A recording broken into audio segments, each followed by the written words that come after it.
Hey guys, Fozzie here, and welcome to another edition of Fozzie at Home. Well, who doesn't love Dr. Seuss, right? Everybody loves Dr. Seuss, right? Dr. Seuss is one of the greatest writers of all time. But I hope if you're like me, you enjoy How the Grinch Stole Christmas, The Lorax, and Horton Hears a Who. They are wonderful movies. But there were a few the direct-to-video sequels that came out, and they were very good. One of them was actually even one of the first movies I even saw in VHS. So what are they? Well, let's talk about it.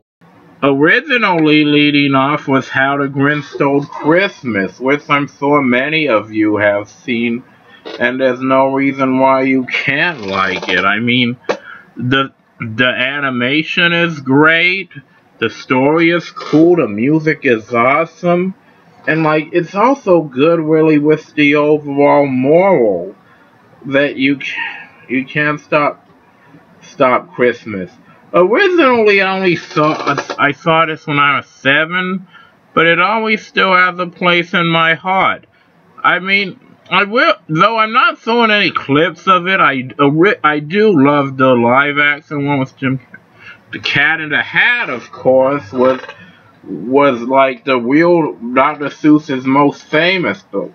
I actually saw this little cartoon as one of the very first movies I ever saw on VHS as a child. While I do like the live action of it, this one is pretty good, I think, even on its own, and it's designed in a way that, there's no way you can't like.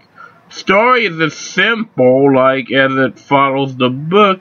Its animation is good, and it's a musical. Definitely worth checking out. Story as in a way Dr. Seuss would want. That being said, with the Cat in the Hat and its Grinch, it makes sense that they would combine a movie. The Grinch is the Cat in the Hat. The cat just wants to go out in the countryside for a picnic during the day, but the Grinch can't let that happen, right? The Grinch decides to sit on a machine that puts a spell on everything and turns everything peaceful into not a very happy thing. I did see this when I was an older kid, and I did like it, so I really didn't get everything it meant. We gotta see, it's a really charming, funny story.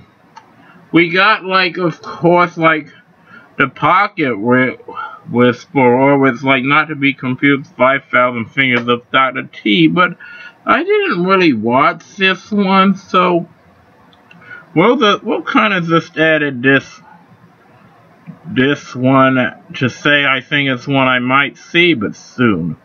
Many people don't know about this foreign film Dr. Seuss made called Welcome. It's about a little moose who gets a bunch of creatures to ride on his antlers and Willie becomes a hero to them.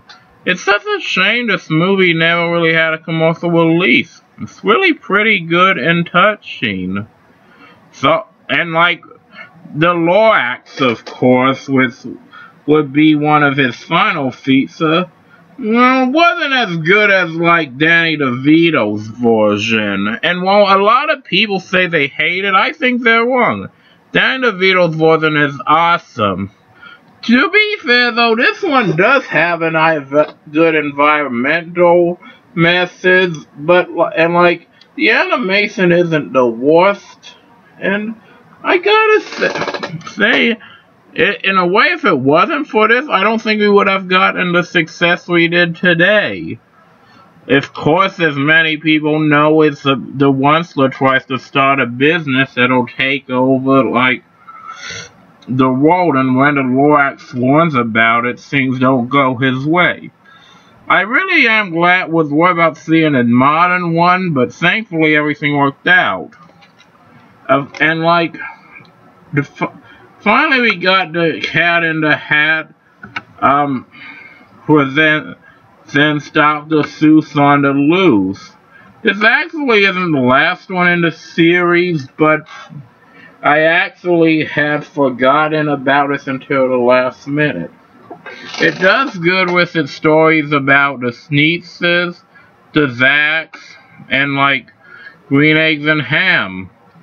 Really awesome animation, and more can I say. I hope you guys will all check some of these out, and if you have kids, show them. I really think it would be a good way to introduce Dr. Seuss to them. So, thank you guys. Arrivederci.